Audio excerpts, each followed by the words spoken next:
Welcome to Risk Engineers Talk Governance. In this episode, due diligence engineers Richard Robinson and Gaye Francis discuss AI in risk management. We hope you enjoy the chat. If you do, please support our work by giving us a rating and subscribing on your favourite podcast platform. And if you'd like more information on R2A, our newsletter and resources, or have any feedback or topic ideas, please head to the website r2a.com.au. Good morning, Richard. Welcome to another podcast session. Hi, Gaye. I wonder if it's going to go like last time. Let's hope it goes a little bit more smoothly, but that's I'm okay. actually going to take a bit of a book on whether you're going to Finland this year. Are at you? Christmas. We'll have to wait and see. Depends how well I can plan. But today's podcast, we're going to talk about AI because we get asked lots and lots of questions on this, and In the risk management space. in the risk management space, how it's used, etc. So we're going to title this one "To Grok or Not," and this Richard's been doing some research, so he's going to give you a bit of a brain dump first and a summary of things, and then we're going to talk about how it's used in the risk management space. This originally popped up because I was, a couple of weeks ago, I spent the weekend trying to get some of our old software going, in particular the simulation in Supercard for Singapore. Yes. Now, that simulation basically put down all the ship tracks, and then it basically fired different ships at different speeds doing different things to see if you threw enough ships at it for long enough for it to tell you where the potential collision points were. But it was a very crude sort of simulation, and it was obviously done in 32-bit, so as Apple moved on, that was Apple software, we couldn't use it. But anyway, because we're now onto M4 computer chips and these things are so powerful, you can actually get an emulator and run the old interface and the old software, and it's as fast as, or faster than it was before. But every time I sort of started doing this, strange things happen. So I just kept typing into the thing. If this thing happens, what's the problem? What happens next? And obviously what was I thought the Apple AI was coming back with answers. But I commented to you, this thing was coming back with really good answers. I mean, I was asking very complicated questions like I'm running an M4 and I'm trying to use a UTM simulator with System 10 and Supercard, and this thing isn't working and it's giving me this message. What's the answer? And it came back, 3 answers, one of these, probably if this is the problem, if this is the problem, do this, do that, and it all worked.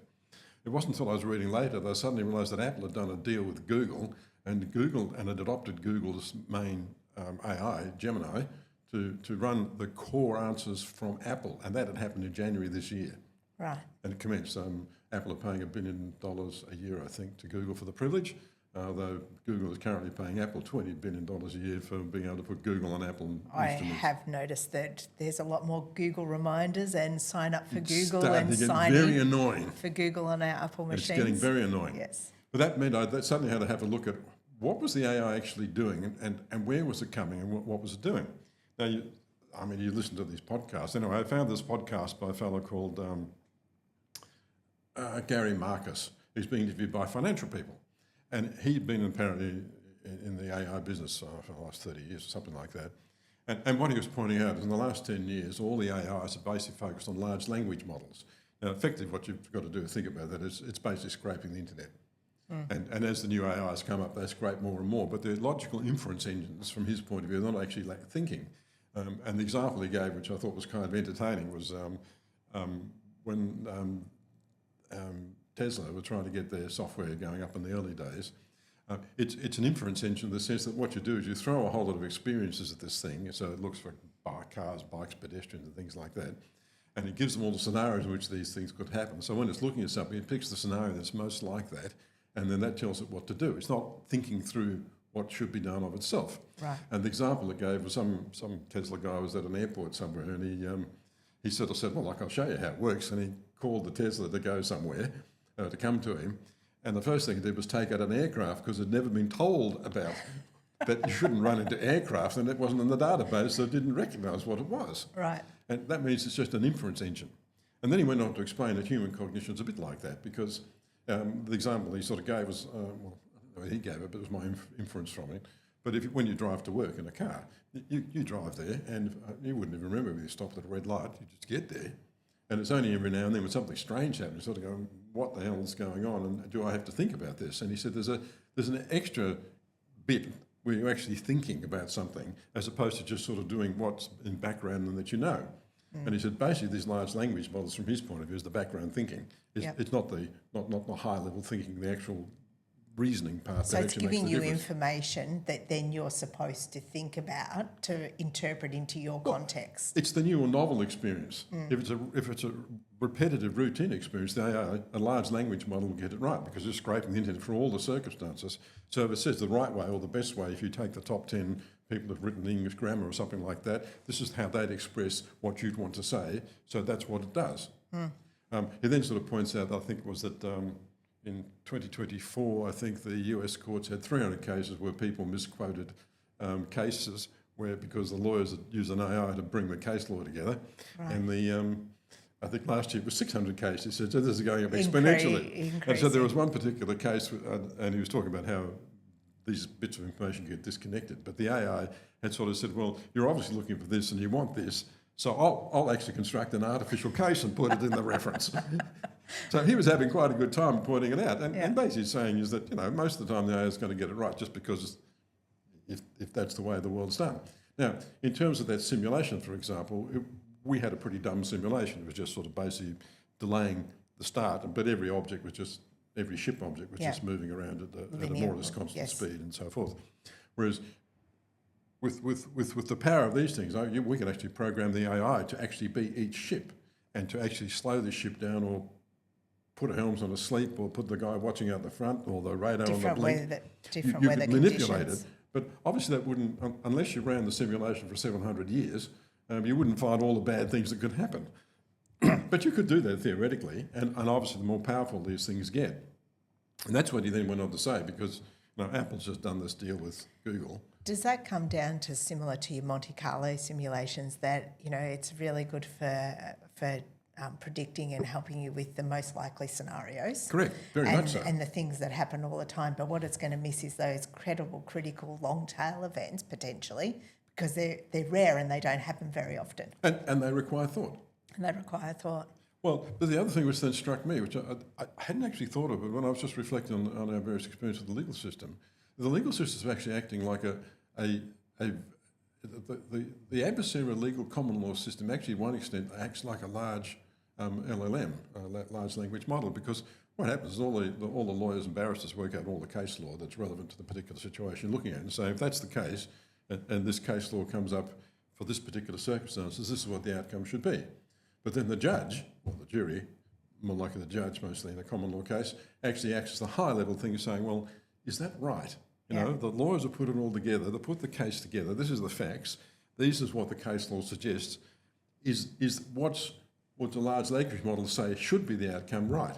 Now, that actually could be done, because that's what the lawyers are doing when they use a large language model to sort of dream up the case law. I mean, what the lawyers, there's no reason why you shouldn't ask ask an AI to search all the case law and tell you which case is relevant. There's nothing wrong with that. The point about it is don't rely on it. But what you're saying is it's a tool, and I think Megan, our producer, used that as an example today. When she's doing the podcast and putting the transcripts together, you can use AI to get your basis, but you've got to put in human effort to make sure that the terminology is correct, that what you and I say, the AI has picked up, but also that it's verified, what it refers to, and it hasn't just put in something that sounds like what we thought we said. Yeah, and you've got the same problem marking those postgrad units at Swinburne that we do. It's one of academia's main problems in life is, particularly if you're doing a postgrad students, was this original thought, or how much has the AI had a benefit in here? And I think part of the stuff with the due diligence process that we're going back to, it's that documentation and the governance processes around how AI is going to be used. Well, it's interesting because you might remember, we sponsored the Professor of Law and Public Policy out from Cambridge, and he was pointing out, one of the examples he gave was the impact of computer-aided design.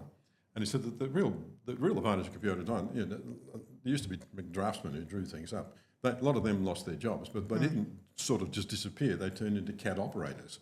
And he said the real advantage of the CAD operator and the whole system was that the engineers could test more ideas faster than having everything done manually. Yes. And if that's what AI does, because I can see that you could test a whole lot of ideas faster using AI, but that means you're acting as the second order brain and using the AI to help you get there.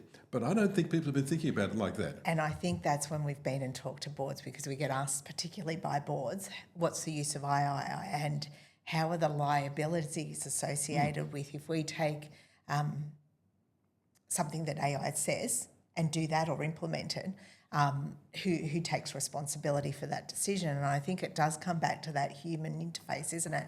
So you're really using AI as a tool to get the information to then make an informed decision. So far as you can. Yeah, so far as you can. And you're then asking, all right, how do I document that decision? I think part of the importance of AI will be, when you use AI, is to document the decision, why you've gone with that and where you've got your sources from. So, you know, have to verifying the source is real and not just something the AI dreamed up as a language, as an inference and machine. You know, as older people have been industry and haven't had the technology available to them, we automatically do that. But I've got a daughter who started high school this year, and she had to do some research. And when I asked her where she got that information from, the first thing that pops up on your screen is the AI summary of, and you had to explain to this 12-year-old that, well, you actually have to go and look at where the source came from, and then does that source seem real, and does it match up with other sources that would be repeatable? And how many kids do you think are getting that advice? I'm not sure, not Betty, but she got a bit of a lecture of that, and then I got an eye roll to say that was a lot more work than she expected to have to do for her homework. Quite. You better reward her with a holiday to Finland. That's what she wants. But I think that's where the trap with AI is going to come in. Like, we've talked about it as a tool, whereas organisations are looking to use it as the answer. And I don't think AI is there at that point to use it as the answer. No, I think that's probably right. So from a due diligence perspective, we'd say absolutely continue to use AI. Use it as a tool, get the information that you can out of it, but it still requires, as you said, that second level of Still thought, requires thinking, which is hard. Which is hard. And I think that's all of this stuff. It's really tricky to do. Yep. Thinking is hard, and demonstrating so far is hard. Yeah, and document in a way which is pithy but useful is hard. Actually, it's not that hard, but it does require clear thought. Clear thought. Clear and transparent thought, yeah. Yep. All right. So we hope you found AI interesting, and we look forward to you joining us next time. Thanks, Richard. Thanks, Gaye.